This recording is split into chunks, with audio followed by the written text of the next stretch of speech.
యోనా గ్రంథము 2వ అధ్యాయము 7వ వచనాన్ని చదువుకుందాం. యోనా గ్రంథము 2వ అధ్యాయము 7వ వచనము. కోపములో నుండి నా ప్రాణము నాలో మూర్ఛిల్లగా నేను యెహోవాను జ్ఞాపకము చేసుకొంటిని. నీ పరిశుద్ధాలయములోనికి నీ యొద్దకు నా మనవి వచ్చెను. ప్రార్థన చేసుకుందాం.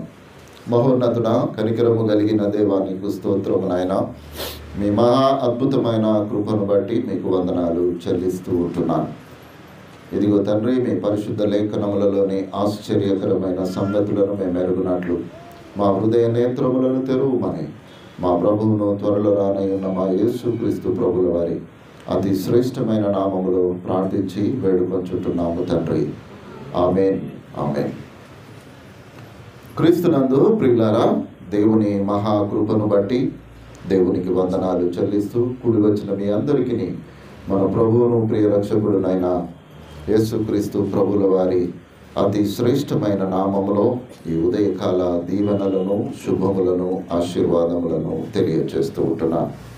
మహాకనికరము కలిగిన దేవుడు అద్భుతమైన రీతిలో 23వ సంవత్సరం అంతా తన కృపలో మనల్ని భద్రపరిచాడు.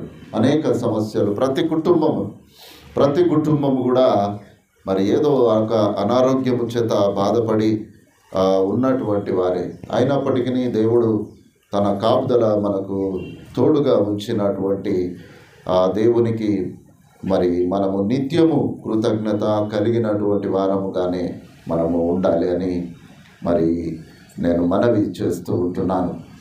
యోనా గురించి మనం అనేక సార్లు మనము జ్ఞాపకము చేసుకుంటూ ఉన్నాం. అయితే ఈ 2వ అధ్యాయము 7వ వచనమును మరి కొద్ది నిమిషాలు జ్ఞాపకము చేసుకోవాలని నేను ఆశపడుతూ ఉంటున్నాను.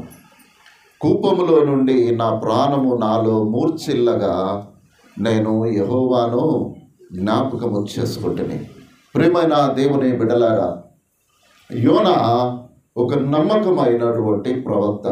దేవునికి మాటకు కొంత సమయము లోబడకపోవడానికి కారణము ఏమిటి అనగా, బహుపాపములో ఉన్నటువంటి నినివే ప్రజలు నేను పోయి ప్రకటిస్తే వారు మారు మనసు పొందుకుంటారు అనేటటువంటి ఆలోచన కలిగినటువంటి యోనా ఆయన దేవుడు వెళ్ళమన్న దగ్గరికి వెళ్ళకుండా విరోధమైనటువంటి ప్రయాణమును సాగించి అన్యుల చేతిలో నుండి సముద్రములో పడద్రోయబడి సముద్ర గర్భములో చేపకడుపులో ఉండి చేస్తున్నటువంటి ప్రార్థన, అక్కడ దేవుని జ్ఞాపకము చేసుకుంటున్నాడు. కూపములో నుండి నా ప్రాణము నాలో మూర్ఛిల్లగా నేను యెహోవాను జ్ఞాపకము చేసుకున్నాను అని అక్కడ ప్రార్థన చేస్తూ ఉంటున్నాడు. అనేక సందర్భాల్లో ఇటువంటిది మన జీవితములలో కూడా ఉండి ఉండవచ్చును ప్రియులారా. క్షేమకరముగా ఉన్నప్పుడు దేవునిని విడిచి ముందుకు సాగడము, కష్ట సమయములలో దేవునిని జ్ఞాపకము చేసుకునేటటువంటి పరిస్థితులు మన జీవితాల్లో కూడా ఉండి ఉండవచ్చును, ఉండకుండా కూడా ఉండివచ్చును. ఎందుకనగా దేవుని సన్నిధిలో ప్రతినిత్యము ప్రార్థన చేసుకుంటూ గడిపేటటువంటి కుటుంబాలు కూడా అనేకములు మనకు తెలిసినటువంటివే. అయితే ఇక్కడ మనము జ్ఞాపకము చేసుకోవలసినటువంటి విషయము ఏమిటి అనగా, ఏ సందర్భమైనా ఏ సమయములోనైనా మనము దేవునిని స్తుతించేటటువంటి వారముగానే మనము ఉండాలి. అది మరణమైన, జీవమైన, లేకపోతే ఇంకొకటైనా ఏదైనా కూడా. కష్టము వచ్చింది, లేకపోతే దుఃఖము, బాధ వచ్చినప్పుడు మాత్రమే దేవుడు అనేటటువంటి ఆలోచన కాకుండా ప్రతినిత్యము దేవుని యొక్క సముఖములో మనము ఆ ప్రార్థనను మనము చేసేటటువంటి స్థితిని మనము కలిగి ఉండాలి అనేటటువంటిది దేవుని యొక్క ఆలోచన. ఇక్కడ నా ప్రాణము నాలో మూర్ఛిల్లగా నేను యెహోవాను జ్ఞాపకము చేసుకుంటుని, నీ పరిశుద్ధాలయములోనికి నీ యొద్దకు నా మనవి వచ్చెను అని అక్కడ సెలవిస్తున్నాడు. యోనాకు ఖచ్చితంగా నేను చేసేటటువంటి ప్రార్థన దేవుని సన్నిధికి చేరింది అనేటటువంటి ఒక నిరీక్షణ. కారణం ఏంటిదో తెలుసా ప్రియులారా? ఒక సముద్ర గర్భములో చేప కడుపులో ఉన్నటువంటి ఒక మానవుడు భయంకరమైనటువంటి పరిస్థితి. అసలు మామూలుగానే ఒక ప్రార్థన చేయలేనటువంటి స్థితిలో మానవులు ఉంటుండగా గాఢాంధకారపు లోయలో, అసలు సముద్రము అంటేనే గాఢాంధకారము, ఆ సముద్రములో ఒక భయంకరమైనటువంటి చేప కడుపులో తాను మాట్లాడలేనటువంటి పలుకలేనటువంటి స్థితిలో తన ప్రార్థన దేవుని సన్నిధికి చేరింది అనేటటువంటి ఒక నిరీక్షణ కలిగినటువంటి ప్రార్థన. కాబట్టి ఈ రకమైనటువంటి ప్రార్థన దేవుడు విని మరలా యోనాను నినివేకు పంపించినట్లుగా మనము చూస్తూ ఉంటున్నాము. అనేక సందర్భాల్లో మనము కూడా మరి ఇటువంటి ప్రార్థన మనము కలిగి ఉన్నామా లేదా అనేటటువంటిది ఒక్కసారి మనము జ్ఞాపకము చేసుకోవాలి ప్రియులారా. దావీదు జీవితములలో కూడా అనేక మార్లు ఆయన ఆ దక్షిణ దేశము మీద, సిక్లాకు రాజ్యము మీద మరి అమాలేకీయులు యుద్ధము చేసి తనకు కలిగినదంతటి నష్టము చేసి అనేకులను చెరబట్టుకొని ఆయన భార్యలైనటువంటి అహీనోమియు అబీగయీలును వారు చెరబట్టుకొని పోయినప్పుడు కూడా దావీదు ఒక భయము చేత ఉన్నటువంటి సందర్భము అక్కడ మనకు కనబడుతుంది. మీరు ఆ సమూయేలు గ్రంథాన్ని మీరు చదువుతుంటున్నప్పుడు ఈ మాటలన్నీ కూడా అక్కడ మనకు కనబడుతుంది. దావీదును మిక్కిలి దుఃఖముతో ఉన్నాడు, మహావేదనతో బాధతో ఉన్నటువంటి ఆ సమయములో తన ప్రజలు, తన రాజ్యములో ఉన్నటువంటి ప్రజలు దావీదును బట్టి దావీదు కుమారులను భార్యలను రాళ్లతో కొట్టి చంపాలని ఆలోచన చేస్తున్నటువంటి సందర్భము. ప్రియమైన దేవుని బిడ్డలారా, దావీదు మహాబలవంతుడు, దేవునికి నమ్మకమైనటువంటి వాడు, యవన కాలములోనే మహాభయంకరుడైనటువంటి ఆ గొలియాతును చంపడానికి వెనకాడనటువంటి ఒక దావీదు ఒక సందర్భము వచ్చేసరికి ఆయన దుఃఖములో ఉన్నట్లుగా చూస్తాము. చూడండి, సమూయేలు మొదటి గ్రంథం 30వ అధ్యాయము 6వ వచనంలో ఆ మాట మనకు కనబడుతుంది. దావీదు మిక్కిలి దుఃఖపడెను, మరియు తమ కుమారులను బట్టి కుమార్తెలను బట్టి జనులందరికీ ప్రాణము విసికినందున రాళ్ళు రువ్వి దావీదును చంపుదము రండని వారు చెప్పుకొనగా దావీదు తన దేవుడైన యెహోవాని బట్టి ధైర్యము తెచ్చుకొనెను. దావీదు తన దేవుడైన యెహోవాను బట్టి ధైర్యము తెచ్చుకున్నాడు. ప్రియమైన దేవుని బిడ్డలారా, ఇక్కడ యోనా సముద్ర గర్భములో ఉండి ప్రార్థన చేస్తూ ధైర్యము తెచ్చుకుంటున్నాడు. ఇక్కడ దావీదు ఆయన ఆ బాల్యములో ఉండగానే ధైర్యవంతుడుగా ఉన్నటువంటి, దేవుని యందు నమ్మకముగా ఉన్నటువంటి ఒక మహాభక్తుడు ఒక సమయము వచ్చేసరికి దుఃఖము కలిగేటటువంటి పరిస్థితుల్లోనికి వచ్చినప్పటికీ మరలా తన దేవుడు తనకు తోడుగా ఉన్నాడు అనేటటువంటి ధైర్యము. అనేక సందర్భాల్లో మనము కూడా ఇటువంటి ధైర్యమును కోల్పోయేటటువంటి వారముగానే మనము ఉంటాము. కానీ దేవుడు నిత్యము మనల్ని కనికరించి నడిపించేటటువంటి వాడుగా ఉన్నాడు అనేటటువంటి విషయాన్ని మనము ఎన్నడూ కూడా మరచిపోకూడదు ప్రియులారా. ఏ సమయమైనా, ఏ సందర్భమైనా, ఏ స్థితిలో నీవున్నా, ఏ పరిస్థితుల గుండా నీవు ప్రయాణము చేస్తున్నప్పటికీ దేవుని యొక్క కృప మనకు తోడుగానే ఉంటుంది. అది ఎల్లప్పుడూ మనకు తోడుగా ఉంటుంది. ఎందుకొరకనగా మనల్ని కనికరించి మనల్ని కాపాడేటటువంటి దేవుడు కునుకడు, నిద్రపోడు అనేటటువంటి విషయము మనము జ్ఞాపకము చేసుకోవాలి. కానీ నిజముగా మన మొర దేవుని సన్నిధిలోకి చేరుతుందా లేదా అనేటటువంటి ఒక ఆలోచన మాత్రము మనము చేయాలి ప్రియులారా. ఎందుకొరకనగా మన దోషములు, మన పాపములు మన ప్రార్థనకు, మన దేవునికి అడ్డముగా ఒకవేళ ఉన్నావేమో. మనమేమి నీతిమంతులము కాదు ప్రియులారా. లోకములో ఏదో ఒక సందర్భములో మన మాట ద్వారానో, మన చూపు ద్వారానో, మన క్రియల ద్వారానో, మన చేతల ద్వారానో మనము తప్పిదములో పడేటటువంటి వారమే. ఎంతటి గొప్పని నరుడైనా కానీ పాపములోనే జీవించేటటువంటి వాడుగానే ఉంటాడు ప్రియులారా. మహాభక్తుడైనటువంటి మోషే కూడా దేవుని మాట విననటువంటి వాడుగా కొన్నిసార్లు మనకు కనబడతాడు. దావీదు దేవుని హృదయానుసారుడు అయినప్పటికీ దేవుని మాటను త్రోసివేసి పాపము చేసినటువంటి వాడుగానే మనకు కనబడతాడు ప్రియులారా. మనమే ఏమి అందులో పెద్ద గొప్పవారమేమీ కాదు. దేవుడు ఏలియాతో ఎలీషాతో నడిచినప్పటికీ అనేక మార్లు వారు కూడా మరి కొన్ని సందర్భాల్లో భయముతో వణికిపోయినటువంటి వారుగా కూడా మనకు కనబడతారు. ప్రియులారా, ప్రియమైనటువంటి దేవుని బిడ్డలారా, మనము ఈ సందర్భములో కేవలము మానవులముగా మనము ఆలోచన చేయక మన ప్రియ తండ్రికి మనము బిడ్డలముగా ఒకసారి మనము ఆలోచన చేసి ముందుకు కొనసాగవలసినటువంటి వారముగా మనము ఉంటున్నాము. అందుకే ఆ యోనా గ్రంథము చూడండి, 2వ అధ్యాయము 3-4 వచనాలు ఒక్కసారి చూడండి. నీవు నన్ను అగాధమైన సముద్ర గర్భములో పడవేసి ఉన్నావు, ప్రవాహములు నన్ను చుట్టుకొని ఉన్నవి, నీ తరంగములను నీ కరుళ్లను నన్ను కప్పి ఉన్నవి.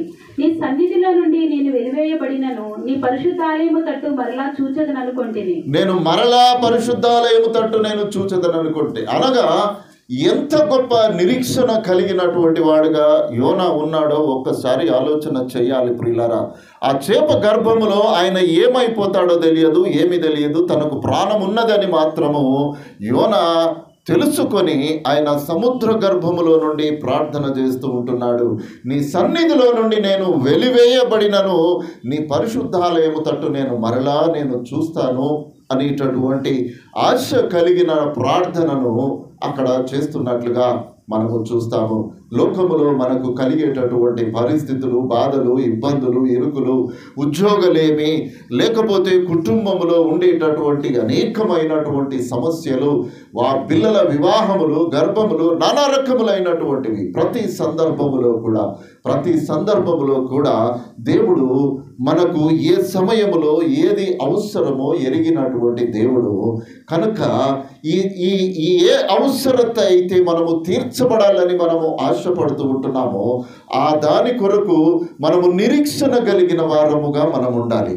దేవుడు ఈ కార్యమును నా జీవితములలో సఫలము చేస్తాడు అనే ఒక నిరీక్షణ మనము కలిగినటువంటి వారముగా మనం ఉండాలి. యోనాకు కలిగిన నిరీక్షణ మనము కలిగి ఉండాలి.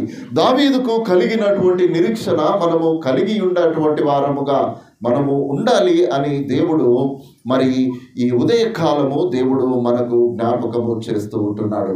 ఎందుకొరకనగా మనము దేవుని సన్నిధిలో నిలువబడి ఆయనను స్తుతించడమే ధన్యకరము. ఆయన పరిశుద్ధాలయములో నిలువబడమే ధన్యకరము. ఆయన సహవాసములో, ఆయన విశ్వాసుల గుంపులో చేర్చబడమే ధన్యకరము. ఎందుకొరకనంటే నేను పిలిస్తేనే కానీ ఎవడును నా పరిశుద్ధ సన్నిధిలో నిలవనేరడు. అంటే ఈ ఉదయకాలము ఏ ధన్యతలో మనమున్నాము? దేవుని చేత ఆకర్షించబడిన వారిలో మనం ఒకరిగా ఉన్నాం. దేవుని చేత పిలువబడి ఆయన చేత నడిపించబడిన వారిలో ఒకరిగా మనం ఉన్నాము. ఇక్కడ యోనా సముద్ర గర్భములో ఉన్నాడు. ఆయన ప్రార్థన ఏంటిదనంటే నేను దేవుని మందిరంలో ఉండాలి, నా దేవుని సన్నిధిలో, దేవుని సముఖములో నేను ప్రార్థన చేయాలి అని ఆయన ఆశపడుతున్నట్లుగా మనము ఇక్కడ చూస్తూ ఉంటున్నాము. కాబట్టి ప్రియమైన దేవుని బిడ్డలారా, దేవుని యొక్క సన్నిధిని విడిచి మనము ముందుకు కొనసాగేటటువంటి విషయంలో మనము జాగ్రత్త కలిగినటువంటి వారముగా మనం ఉండాలి. 2023వ సంవత్సరం వచ్చింది కదా.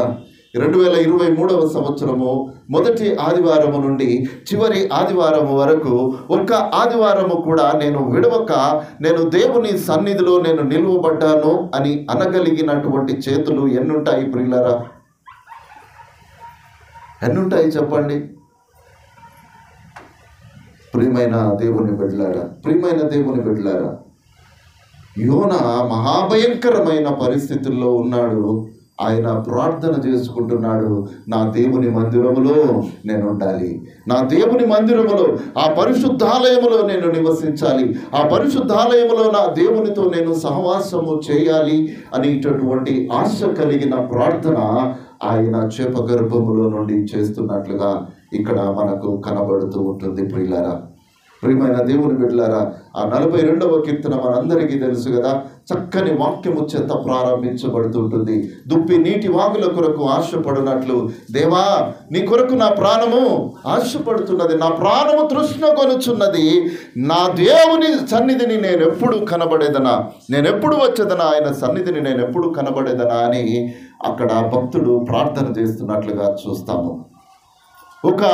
ఒక దేవుని యొక్క సముఖములో నిలువబడాలని, దేవుని ఆరాధించాలి, ఆయనను స్తుతించాలి, ఆయనను మహిమపరచాలి, ఆయనను ఘనపరచాలి, ఆయన నామము ఎప్పుడు మహిమపరచబడేటటువంటిదిగా ఉండాలి అనేటటువంటి భక్తుల యొక్క ఆలోచనలలో మనము కూడా అటువంటి ఆలోచన కలిగినటువంటి వారముగా మనము ముందుకు కొనసాగాలి ప్రియులారా. ఎందుకొరకనగా ఈ లోకం యొక్క నటన గతించిపోవడానికి సిద్ధముగా ఉన్నది. అది ఎప్పుడు అవుతుందో మనకైతే తెలియదు. ఏ సమయమో ఏ సందర్భమో మనకు తెలియదు ప్రియులారా. నరుని యొక్క ఆయువు ఎంత? 70 సంవత్సరాలు, అధిక బలం ఉంటే 80 సంవత్సరాలు. అయినా ఆయాసము, దుఃఖము. ఆ దుఃఖ సమయంలో కూడా ఏదో ఒక సందర్భంలో ఈ లోకాన్ని మనము విడవవలసినటువంటి వారమే. కానీ మనము లోకాన్ని విడుస్తున్నటువంటి సమయంలో నా దేవునితో నేను ఉంటున్నానా అనేటటువంటిది మనకు జ్ఞాపకము ఉండాలి ప్రియులారా. నేను ఈ లోకాన్ని విడిచిన నా దేవునితోనే నేను ఉంటాను, ఆ నరక ప్రాప్తుడనుగా నేను ఈ లోకాన్ని విడవడం లేదు అనే ఒక ధైర్యముతో ఈ లోకాన్ని మనము విడవలసినటువంటి వారముగా మనము ఉంటున్నాము. అనేక సందర్భాల్లో మానవులు బహు కష్టపడుతూ మరణములోనికి వెళుతూ ఉన్నటువంటి సందర్భంలో మానవుని యొక్క ఆలోచన ఏ విధంగా ఉంటుంది అని అంటే, ఎన్ని పాపాలు చేశాడయ్యో ఇంత కష్టపడుతున్నాడు అని అనుకుంటాము. కానీ దేవుని యొక్క ఆలోచన వేరే విధంగా ఉంటుంది ప్రియులారా. ఇకనైనా ఇటువంటి శ్రమ, యోనాకు కలిగిన శ్రమ, దావీదుకు కలిగినటువంటి శ్రమలు ఒకవేళ నేను ఉంచితే ఈ మనుష్యుడు మారు మనస్సు పొందుకొని నా వైపు తన చేతులు ఎత్తుతాడేమో, తన కన్నులు ఎత్తుతాడేమో, తన జీవితాన్ని మార్చుకుంటాడేమో అని దేవుని యొక్క ప్రయాసము ప్రియులారా. ఒక మానవుడు హఠాత్తుగా మరణించాడు అని అంటే అది ఒక గొప్ప మరణముగా మనము అనుకోవడానికి వీలు లేదు ప్రియులారా. ఎందుకొరకనగా దేవునికి విరోధమైనటువంటి ఆలోచనను బట్టి, దేవునికి విరోధమైనటువంటి క్రియలను బట్టి ఇక ఈ లోకములో నీ జీవితము చాలు అని దేవుడు అనుకొని ఉన్నాడేమో అనే ఆలోచనలో మనము ఉండాలి. ఏ మరణమైనా ఏదైనా దేవుని నిర్ణయము చొప్పుననే జరుగుతూ ఉంటుంది. కాబట్టి మనము దేవుని యొక్క సముఖములో దేవుడు ఏ విధంగా మనల్ని పిలిచినప్పటికీ మనల్ని మనము సిద్ధపాటు కలిగినటువంటి వారముగా మనల్ని మనము సిద్ధపరచుకోవాలి. ముందు మనకే నిరీక్షణ ఉండాలి ప్రియులారా. మన ప్రక్క వారికో, మన భార్యకో, భర్తకో, పిల్లలకో ఈయన నిత్య జీవానికే పోతాడయ్యా అనేటటువంటి ఆలోచన కాదు ప్రియులారా. వారి విశ్వాసము వారిది, వారికి అది ఉంటే సంతోషమే. కానీ నీకు ఆ నిరీక్షణ నీవు లేకపోతే మరి ఏ విధంగా మనము ఆ కష్ట సమయంలో యోనా వలె ప్రార్థన చేయగలిగే వారముగా మనం ఉంటాము? ఒక్కసారి ఆలోచన చేయాలని ఆశపడుతూ ఉంటున్నాను. ఒక అడవిలో ఉన్నటువంటి ఒక దుప్పి అది నీటి కొరకు ఏ విధంగా ఆశపడుతూ ఉంటుందో నా ప్రాణము నీ కొరకు ఆశపడుతూ ఉంటుంది అని భక్తుడు అంటున్నాడు. అది నా ప్రాణము తృష్ణ కొనుచున్నది, నా దేవుని సన్నిధిలో నేను కనబడాలి అని. ప్రియమైనటువంటి దేవుని బిడ్డలారా, ఇటువంటి తృష్ణ, ఇటువంటి ఆశ మన జీవితములలో మనము కలిగి ఉండాలి. మన సంఘము సుమారు దగ్గరగా 180-200 మంది ప్రియులారా. ఎంతమంది ఉన్నాము ఇక్కడ? ఎంతమంది ఉన్నాము? అంతా కలిపితే ఒక 40-50 మందిని కూడా మనము దేవుని సన్నిధిలో కనబడడం లేదు. కారణం ఏమై ఉండవచ్చును? నా జీవితానికి ఇంకా కొంతకాలం ఉంది. ఇవాళ 31, రేపు 1వ తారీఖు వస్తుంది. 1వ తారీఖు తర్వాత పోతే పోదాములే, లేకపోతే లేదు అని మనం అనుకుంటున్నామేమో. దేవుడు అత్యంత కృప కలిగిన వాడు. ఆయన ఉద్దేశించిన కీడు చేయక మానును గనుక ఏమంటున్నాడు? నీ వస్త్రములను కాక నీ హృదయములను చింపుకో అని దేవుడు అంటున్నాడు. కానీ మనమేం చింపుతున్నామయ్యా? ఏం చింపుతున్నాము? చికెన్, మటన్ కవర్లను చింపి కూర చేసుకొని వండుకొని తినడానికి సిద్ధపడుతున్నాము. ఆదివారము పరిశుద్ధ దినం. దేవుడు అంటున్నాడు, నీ వస్త్రాన్ని కాక నీ హృదయాన్ని చింపుకో అని అంటున్నాడు. కారణం ఏంటిది? హృదయము ఘోరమైన వ్యాధి కలిగినది. దాన్ని గ్రహించగలిగిన వాడెవడు? అది మోసకరమైనటువంటిది. దాన్ని గ్రహించగలిగిన వాడెవడు? ప్రియమైన దేవుని బిడ్డలారా, మనము ఆ దేవుని యొక్క సన్నిధిలో కనబడడానికి ఒక తృష్ణ, ఒక ఆశ కలిగినటువంటి వారముగా మనం ఉండాలి. నేను గడిచిన వారమే జ్ఞాపకం చేశాను కదా, అన్యజనులకైతే ఇది సెలవు దినము. ఒక క్రైస్తవునికి ఒక పరిశుద్ధ దినము. ఆ పరిశుద్ధ దినమును పరిశుద్ధముగా ఆచరించుట కొరకు మనల్ని మనము సిద్ధపరచుకొని దేవుని సన్నిధిలో మనము కనబడాలి. నీవు నీ దేవుని మందిరమునకు వెళ్ళినప్పుడు నీ ప్రవర్తన జాగ్రత్తగా చూసుకొని దేవుని సన్నిధికి రావాలి. ప్రవర్తన ఏ విధంగా ఉన్నా సరే నేను దేవుని మందిరములో కనబడతాను అని అనుకొని మనము దేవుని మందిరములో కనబడితే మన జీవితము వేషధారణ కలిగిన జీవితముగా ఒకవేళ ఉంటుందేమో, మానవులకు ఇష్టమైనటువంటి జీవితముగా ఒకవేళ ఉండవచ్చును, అది దేవునికి ప్రీతికరము కాక ఉండవచ్చును. పిల్లరా, దేవుడు 23వ సంవత్సరము మన జీవితములలో నుండి శాశ్వతంగా తీసేశాడు. ఇక నువ్వు ఎంత ఏమి చేసినా మరలా 23 రాదు. ఇంకొక 23 రావాలి అంటే ఏం చేయాలి? 3000 సంవత్సరము 23వ సంవత్సరము రావాలి కదా. అంటే ఇంకొక 100 సంవత్సరాలు పోవాలి. ఈ 100 సంవత్సరాలలో ఇంకొక 2 తరాలు మారిపోతాయి. పిల్లరా, ప్రియమైన దేవుని బిడ్డలారా, మన జీవితాలను మనము దేవుని సముఖములో, ఆయన పరిశుద్ధాలయములో మనల్ని మనము నిలువబెట్టుకొనికి మనము సిద్ధపాటు కలిగినటువంటి వారముగా ఉండాలి. ఈ సంవత్సరము గడిచిపోయిందయ్యా, 23వ సంవత్సరములో నేను దేవుని సముఖములో నేను నిలువబడలేకపోయాను. 24వ సంవత్సరము నా జీవితంలో గనక నీవు ఇస్తే నీవిచ్చిన పరిశుద్ధ దినాలన్నీ నీ సన్నిధిలో నేను ఉండేలాగున నన్ను నడిపించుమని ఒక నిబంధన దేవునితో చేసుకోవలసినటువంటి ఒక సందర్భాన్ని దేవుడు జ్ఞాపకము చేస్తూ ఉంటున్నాడు. ప్రియమైనటువంటి వారలారా, ప్రియమైన దేవుని బిడ్డలారా, నా ప్రాణము తృష్ణ గురుచున్నది, నా దేవుని సన్నిధికి నేను ఎప్పుడు వచ్చేదనా, ఆయన సన్నిధిని నేను ఎప్పుడు కనబడేదనా అని ఆశ కలిగి ప్రాణముతో మనము దేవుని సముఖములో నిలువబడవలసిన వారముగా మనం ఉంటున్నాము. పౌలు గారు ఆయన పరిచర్య అంతటిలో కూడా మహా గొప్ప శ్రమలు, అనుభవములు కొనసాగినటువంటి వాడు. చూడండి, కొరింథీయులకు రాసినటువంటి 2వ పత్రిక 1వ అధ్యాయము 8వ వచనం నుండి 10వ వచనం వరకు ఒకసారి చదువుకుందాం. సహోదరులారా, ఆసియాలో మాకు తటస్థించిన శ్రమను గూర్చి మీకు తెలియకుండా మాకు ఇష్టము లేదు. అదేదనగా మేము బ్రతుకులమును నమ్మకము లేక ఉండునట్లుగా మా శక్తికి మించిన అత్యధిక భారము వలన కృంగిపోతుంది. మరియు మృతులను లేపు దేవుని యందే గాని మా యందు మేమేమి నమ్మిక ఉంచుకొండునట్లు మరణమగుదమని నిశ్చయము మా మట్టుకు మాకు కలిగి ఉండెను. ఆయన అట్టి గొప్ప మరణము నుండి మమ్మల్ని తప్పించెను, ఇక ముందుకును తప్పించెను. మరియు మా కొరకు ప్రార్థన చేయుట వలన మీరు కూడా సహాయము చేయుచుండగా ఆయన ఇక ముందుకును మమ్మల్ని తప్పించునని ఆయన యందు నిరీక్షణ గలవారమై ఉన్నాము. ఇక్కడ చెప్పబడుతున్నటువంటి మాట ఆసియాలో మాకు తటస్థించిన శ్రమ. ఆసియాలో పరిచర్యలో ఆయనకు కలిగినటువంటి శ్రమల గురించి ఆయన మాట్లాడుతూ నేను బహుగా కృంగిపోతిమి అని అంటాడు. బహుగా కృంగిపోవడము అని అంటే ఇక అసలు నిరీక్షణ లేనటువంటి పరిస్థితుల్లోకి పౌలు ఆయనతో ఉన్న సహచరులు అక్కడ ఉన్నారు. ఆ 9వ వచనములో ఏమంటున్నాడు అనగా, మృతులను లేపును దేవుని యందే మా యందే మేము నమ్మిక ఉంచకుండానట్లు మరణమగుదుమని నిశ్చయము మాకు కలిగి ఉన్నది అని అంటాడు. మృతులను లేపేటటువంటి దేవుడు మాకు తోడుగా ఉన్నాడు అనేటటువంటి నిశ్చయత వారికి ఉన్నప్పటికీ అక్కడ పౌలు గారి ఆలోచన ఏంటిది అని అంటే, ఇక మేము చచ్చిపోతాం, ఇక మాకు ఏమీ లేదు అనేటటువంటి ఒక నిశ్చయత అక్కడ పౌలు గారు కలుగజేసుకున్నారు. కానీ దేవుడు అట్టి గొప్ప మరణము నుండి మమ్ములను రక్షించాడు. రక్షించడమే కాదు, ఇక మీదట కూడా మమ్మలను రక్షిస్తాడు అనేటటువంటి ఒక సాక్ష్యాన్ని అక్కడ కొరింథీ సంఘానికి పౌలు గారు జ్ఞాపకం చేస్తూ ఉంటున్నారు. ప్రియమైన దేవుని బిడ్డలారా, అటువంటి పరిస్థితుల్లో మనము ఉంటున్నామా?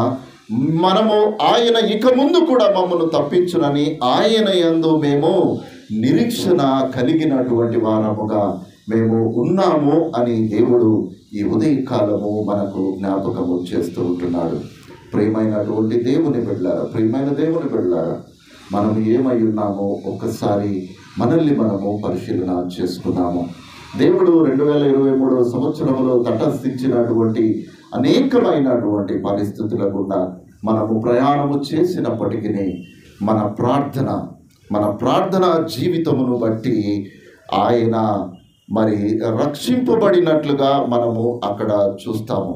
ఎందుకొరకనగా అత్యధికమైనటువంటి భారము వారికి కలిగి ఉన్నప్పటికీ, వారు కృంగిపోయినప్పటికీ, వారు ఆ మరణములో నుండి కూడా మేము తప్పించబడము అనేటటువంటి పరిస్థితుల్లో గుండా ప్రయాణము చేస్తున్నప్పటికీ మా కొరకు ప్రార్థన చేసే వీరులు ఎక్కడో ఉన్నారు. అది పౌలు గారి యొక్క నిరీక్షణ. మీరు మా కొరకు ప్రార్థన చేస్తున్నారు కాబట్టి మేము రక్షింపబడ్డాము కదా. ఉపవాస కూడికకు ఎందుకు ప్రార్థన చేయమంటాను? ఎక్కడ ఉన్నటువంటి మన ప్రియులు నిన్నటి దినమున ఇక్కడ మన ప్రియులు ప్రార్థన చేస్తుంటే దేవుడు అక్కడ గొప్ప కార్యమును జరిగించాడు, మరణము నుండి తప్పించాడు. ఆశ్చర్యము కాదా ప్రియులరా?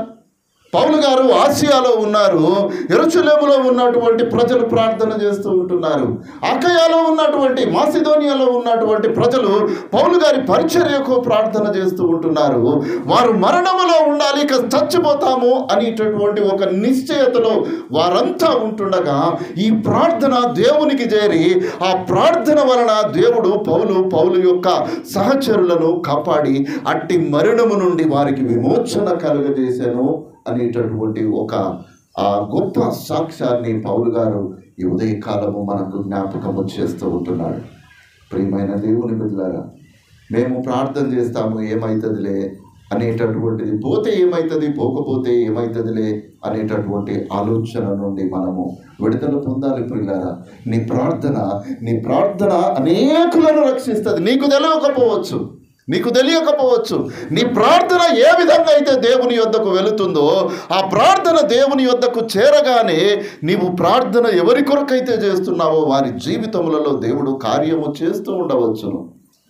నీకు తెలియక ఒకవేళ ఉంటుంది, మనకు తెలియదు ప్రియులారా. ఎవరి గురించో ఎవరో ప్రార్థన విజ్ఞాపన అడిగితే మనము ప్రార్థన చేస్తూ ఉంటాము, కానీ దేవుడు గొప్ప కార్యము చేస్తూ ఉంటున్నాడు. ఏమిటి అనగా, ఇక్కడ మా కొరకు ప్రార్థన చేయుట వలన మీరు కూడా మాకు సహాయము చేస్తున్నారు అని పౌలు అంటున్నాడు. అందుకోసమనే ప్రార్థన సహకారులుగా మీరు ఉండాలి అనేటటువంటిది నా ఆలోచన.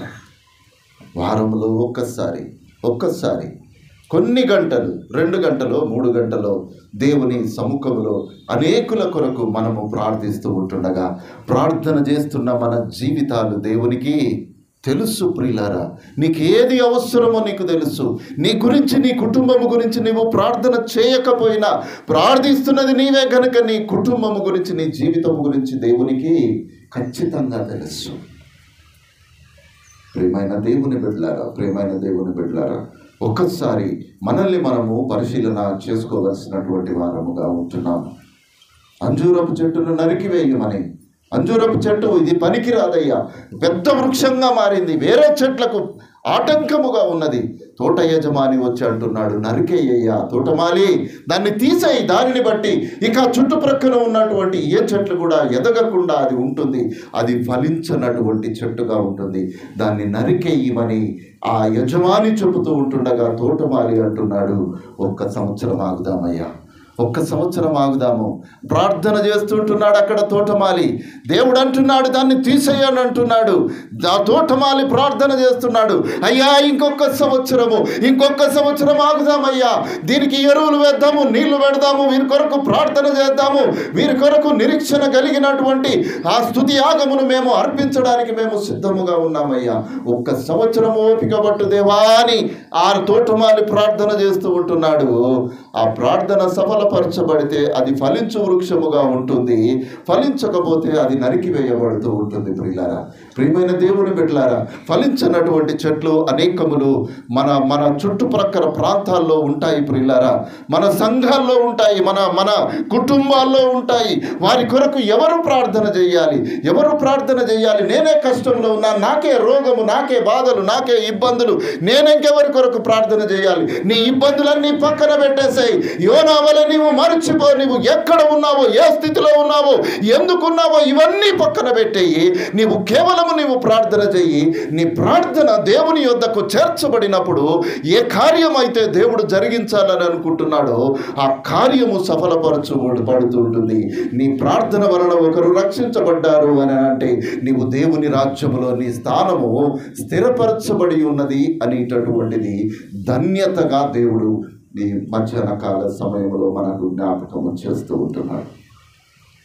ప్రియమైనటువంటి వారలారా, ప్రియమైన దేవుని బిడ్డలారా, మనము ఏ విధంగా ఈ పరిచర్యను మనము చూస్తూ ఉంటున్నాం. అపోస్తలుడైన పౌలు హెబ్రీ సంఘానికి వ్రాస్తూ 12వ అధ్యాయము 3వ వచనంలో చక్కని మాటను జ్ఞాపకము చేస్తాడు. చూడండి, మీరు అలసట పడకయు మీ ప్రాణముల విసుకకయు ఉండునట్లు పాపాత్ములు తనకు వ్యతిరేకముగా చేసిన తిరస్కారం ఆయనను మీరు తలంచుకోండి. అసలు యేసుక్రీస్తును తలంచుకోండి. లోకములో యోనా వద్దు, దావీదు వద్దు, ఆ పౌలు వద్దు, ఏలియా వద్దు, ఎలీషా వద్దు అని అంటున్నాడు దేవుడు. అసలు దేవుణ్ణి యేసుక్రీస్తును తలుచుకోండి అయ్యా. పాపాత్ములు చేసినటువంటి తిరస్కారము, ఆ ఘోరమైనటువంటి క్రియలను ఒక్కసారి తలుచుకోండి. అంత శ్రమ నేను పడ్డానా, అంతగా నేను గోజాడానా, కన్నీళ్లు కారేంతగా నేను ప్రార్థన చేశానా, ఇదిగో నా ప్రాణము పోవునంతగా దుఃఖములో మునిగి ఉన్నది అనేటటువంటి ప్రార్థన మనము ఉన్నామా? నా కన్నీళ్లు తలబలయముగాను, నా తల జల ఊటగాను ఉండునట్టు చేయము ప్రభు అని ఇర్మియా ప్రార్థించినటువంటి ప్రార్థన వలె ఉందా? ఇదిగో నా పరుపును కన్నీళ్లతో తేలజేయుచున్నాను అని దావీదు వంటి ప్రార్థన మనకు ఉందా? ప్రియులారా, ఆ పరిశుద్ధాలయములో నేను కూడా ఉండాలి, నేను కూడా ప్రార్థన చేయాలి. అనేకుల రక్షణార్థమైనటువంటి భారము దేవుడు నా మీద పెట్టి ఉంటుండగా ఆ భారము లేనటువంటి నా పనులను నేను చూసుకుంటూ లోకములో నేను సంచరిస్తూ ఉంటుండగా ఏ కార్యమైతే సఫలపరచబడాలో ఆ కార్యము నీ ద్వారా సఫలపరచబడకపోతే ఏ ధన్యతను పొందుకోవడానికి దేవుని సముఖంలో మనము నిలవబడుతూ ఉంటున్నాం. ప్రియమైన దేవుని బిడ్డలారా, జీవిత కాలమంతా కష్టాల్లో ఉండి కూడా మరణించినటువంటి వారు ఉంటారు. నాకు చాలామంది తెలుసు. జీవితకాలం అంతా కష్టాలు, శ్రమలు, దుఃఖములు ఉన్నప్పటికీ వారు దేవునిని విడిచినటువంటి వారుగా ఉండక తమ ఆ జీవిత యాత్రను ముగించారు. బైబిల్ గ్రంథంలో యేసుక్రీస్తు ప్రభుల వారు కూడా చెప్తారు కదా, ఆ దరిద్రుడైనటువంటి లాజరు ధనవంతుని కథ చెప్తాడు కదా. ఎక్కడున్నాడయ్యా? దరిద్రుడు అడుక్కుంటున్నాడు, ఆ గుడి మెట్ల దగ్గర ఉండి బిచ్చమెత్తుకొని బ్రతుకుతూ ఉంటున్నాడు. కానీ ధనవంతుడు సంతోషముగా ఉన్నాడు. ఇద్దరు మరణించారు. ఎక్కడ పెట్టబడ్డారయ్యా? ధనవంతుడు ఏమన్నా ఆకాశములో బాధి పెట్టబడ్డాడా? ఇద్దరు పక్క పక్కనే, అదే భూమి, అదే స్థలము, ఇద్దరు పక్క పక్కనే బాధి పెట్టబడ్డారు. కానీ వ్యత్యాసం ఎక్కడో ఉందో తెలుసా? ఆ లాజరు ఆ అడుక్కు తినేటటువంటి వాడు అబ్రహాము రొమ్మున ఉన్నాడు, ఈ ధనవంతుడు నరకములో ఉన్నాడు. ప్రియమైన దేవుని బిడ్డలారా, మన కష్టము, మన నష్టము, మన భారము, మన ప్రార్థన సమస్తము దేవునికి తెలిసినటువంటివే. దేవునికి మరుగైనటువంటిది ఏది లేదు ప్రియులారా. ఈ మన స్థితిని బట్టి, మన విశ్వాస జీవితాన్ని బట్టి మన జీవితాలను మనము దోషములను మనము తెచ్చుకుంటాము. చూడండి, అపోస్తలుల కార్యము 20వ అధ్యాయము 24వ వచనము.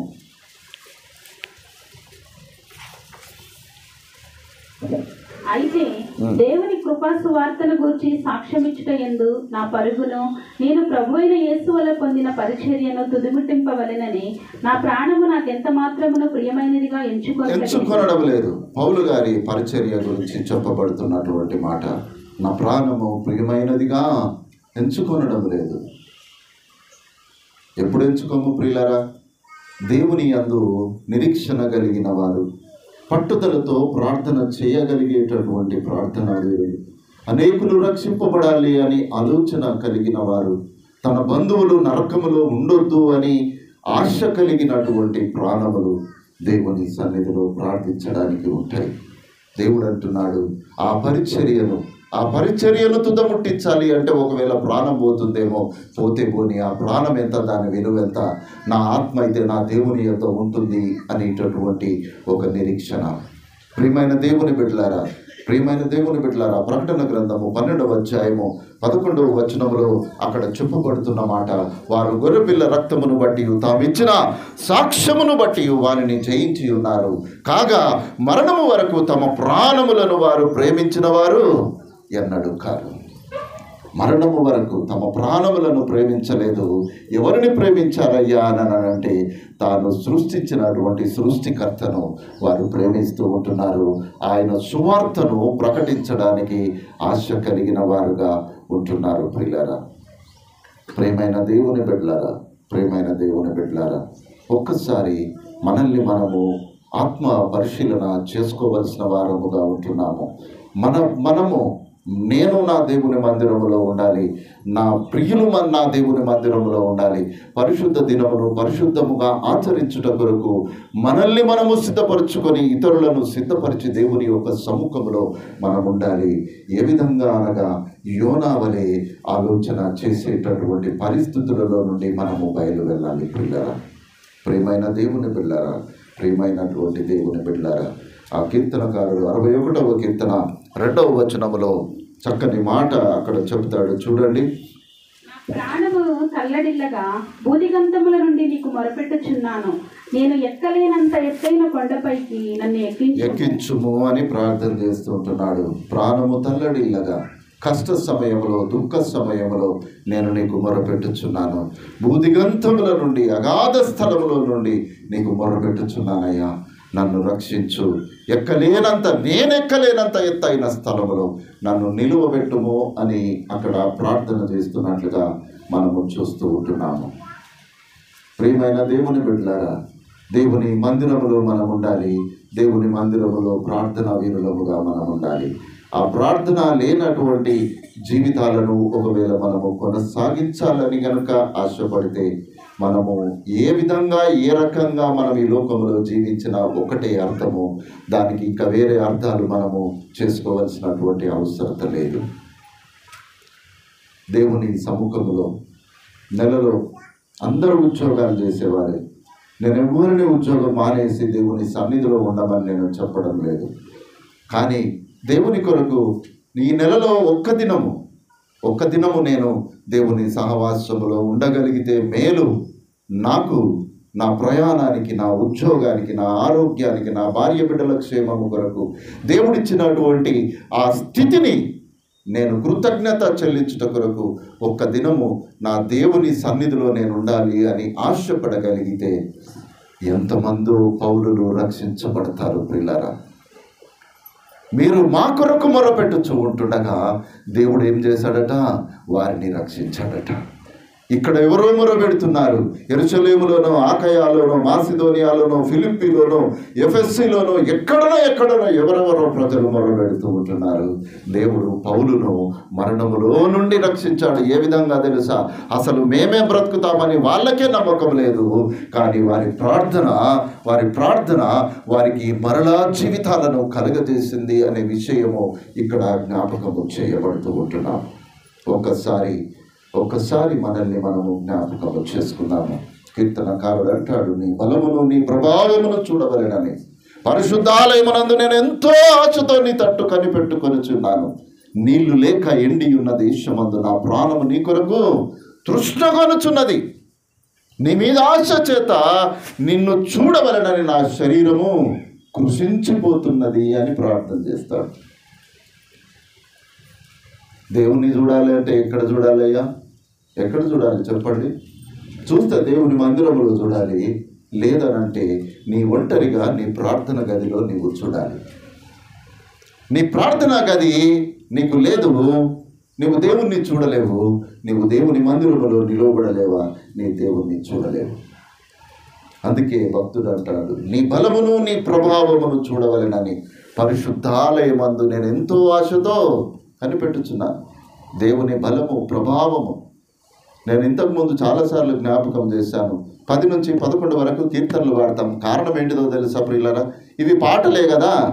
పాటలంతా అయిపోయేసరికి నేను వాక్యానికి నేను చేరుకుంటాను అనేటటువంటి ఆలోచన ఉంటుంది. కానీ మీరు బైబిల్ గ్రంథంలో చూడండి, అనేక మార్లు వారు కీర్తనలు పాడుచుండగానే పరిశుద్ధాత్మ కుమ్మరించబడింది. వారు దేవుని స్తుతిస్తున్నప్పుడే పరిశుద్ధాత్మ కుమ్మరించబడింది. వాక్యం బోధిస్తున్నప్పుడు కాదు ప్రియులారా. వాక్యం బోధిస్తుంటున్నప్పుడు మన ఆలోచన దేవుని వాక్యం వైపు ఉంటుంది. మనము స్తుతించేటప్పుడు ఎవరిని స్తుతిస్తాము? ఆ పరిశుద్ధ దేవుణ్ణి స్తుతిస్తాము, ఆ దేవుణ్ణి కీర్తిస్తున్నాము, ఆయనను గణపరుస్తూ ఉంటున్నాము. కాబట్టి పరిశుద్ధాత్మ కుమ్మరింపు మనము కీర్తనలు పాడి ఆయనను స్తుతించేటటువంటి సమయంలోనే మనము అనుభవిస్తాము. మనమేమనుకుంటామంటే ఇవి కీర్తనలే కదా, ఒట్టి పాటలు పాడుకుంటా ఉంటారు, ఈ 11 అయిపోయినాక నేను పోతే ఆ ఉన్న గంట సేపు వాక్యం విని వెళ్ళిపోవచ్చు అని అనుకుంటాము. కానీ పరిశుద్ధాత్మ కుమ్మరింపును నీవు కోల్పోతున్నావు అనే విషయాన్ని దేవుడు జ్ఞాపకం చేస్తున్నాడు. అందుకే కీర్తనకారుడు అంటున్నాడు, నీ బలమును నీ ప్రభావమును నేను చూడవలెనని నీ పరిశుద్ధాలయమునందు నేను ఎంతో ఆశతో నీ తట్టు కనిపెట్టుకొని ఉన్నాను. ప్రియమైన దేవుని బిడ్డలారా, పరిశుద్ధాలయం యొక్క ప్రశస్తత, మనం ఎక్కడ ఉన్నాము అనేటటువంటిది ఆలోచన కాదు. ఈ సమయంలో దేవుడు ఈ స్థలాన్ని పరిశుద్ధపరిచాడు. ఈ స్థలములో దేవుని యొక్క ప్రసన్నత మనకు తోడుగా ఉన్నది అనేటటువంటి ఒక నిరీక్షణ కలిగిన వారముగా దేవుని పరిశుద్ధ సహవాసములో మనము నిలవబడవలసిన వారముగా మనము ఉంటున్నాము. ఎందుకో తెలుసా? ఎందుకు చెప్పండి ప్రియులారా? చూడండి, ఆ మాట కూడా ఒక మాట చదువుకొని మనం ముగించుకుందాం.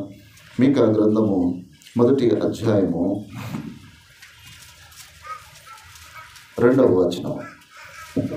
సకల జనులారా ఆలకించుడి, భూమి నీవును నీలోనున్న సమస్తమును చెవియొగ్గి వినుడి. ప్రభువు యెహోవా మీ మీద సాక్ష్యము పలకబోచున్నాడు. పరిశుద్ధ ఆలయములో నుండి ప్రభువు మీ మీద సాక్ష్యము పలకబోచున్నాడు. సాక్ష్యము ఎక్కడ నుండి పలుకుతున్నాడు దేవుడు? ఎక్కడి నుండి? పరిశుద్ధాలయములో నుండి దేవుడు సాక్ష్యం పలుకుతూ ఉంటున్నాడు. అంటే అర్థం ఏంటిది చెప్పండి?